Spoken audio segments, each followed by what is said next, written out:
अस्सलाम वालेकुम, welcome back to my YouTube channel cooking in my style. आज आपके साथ इंतहाई मज़ेदार मिनटों में तैयार हो जाने वाली रेसिपी शेयर करने जा रही हूँ। इतनी गर्मी में अगर आपने किसी की दावत करनी है तो बगैर बेकिंग, बगैर कुकिंग, सिंपल से अज्जा के साथ आप ये रेसिपी बनाएं और दावत से 2-3 घंटे पहले फ्रिज में रख लें। फिर देखिएगा आपके गेस्ट आपकी कुकिंग की कैसे तारीफ़ करते हैं। तो चलें स्टार्ट करते हैं रेसिपी। बिस्मिल्लाहिर्रहमानिर्रहीम। इस रेसिपी को बनाने के लिए मैंने इंतहाई मीठा और रसीला आम लिया है। इसका छिलका उतार के गूदा अलहदा कर लेंगे। अब इसे किसी भी ब्लेंडर में डाल के हम ब्लेंड कर लेंगे क्योंकि हमें आम का सिर्फ पल्प चाहिए। फिर एक बाउल में हम लेंगे 1 कप के करीब कंडेंस मिल्क यानी स्वीट मिल्क, क्योंकि हम इस रेसिपी में चीनी का इस्तेमाल नहीं करेंगे।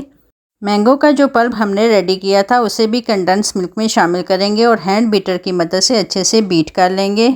आप इलेक्ट्रिक बीटर का भी इस्तेमाल कर सकते हैं। जब तक मैं इसे अच्छे से बीट करती, आप जल्दी से मेरी वीडियो को लाइक और चैनल को सब्सक्राइब कर दें ताकि मेरी आने वाली हर वीडियो बर वक्त आप तक पहुंचती रहे।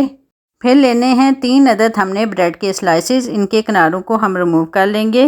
ब्रेड की मज़ीद छोटे पीसेस में कटिंग करके सर्विंग ट्रे में हम सबसे पहले ब्रेड की लेयर लगाएंगे। आप ब्रेड की जगह फ्रूट केक का भी इस्तेमाल कर सकते हैं, ये आपकी अपनी चॉइस है। ब्रेड को सॉफ्ट करने के लिए हम इस पे डालेंगे फुल क्रीम मिल्क। अब मैंगो का जो पल्प हमने रेडी किया था उसे भी ब्रेड पे डाल देंगे और फिर एक चम्मच की मदद से इसे सारी ब्रेड पे अच्छे से फैला लेंगे। अब तीसरी लेयर जो इस पे जाएगी वो है डेयरी क्रीम। अब हम क्रीम को ऐसे ही इस पे डाल के चम्मच की मदद से क्रीम को भी सेट करेंगे। क्रीम को अच्छे से सेट करने के बाद बचा हुआ मैंगो पल्प भी इसमें डाल देंगे। फिर बारीक तिनके का इस्तेमाल करते हुए आप इस पर कोई भी डिज़ाइन बना सकते हैं। मुझसे बहुत ज़्यादा अच्छा डिज़ाइन तो नहीं बना, लेकिन चलेगा। अब लास्ट में कुछ मैंगो क्यूब्स की मदद से इसके किनारों को करेंगे गार्निश।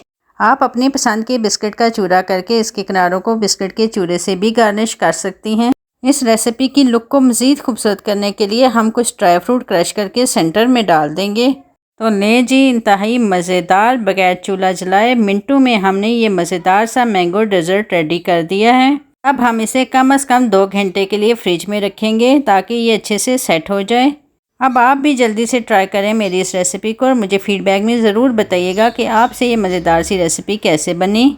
मैं लूँगी आपसे इजाज़त। इंशाल्लाह फिर मिलेंगे किसी नई रेसिपी के साथ। अपना ख्याल रखिएगा। अल्लाह हाफिज़।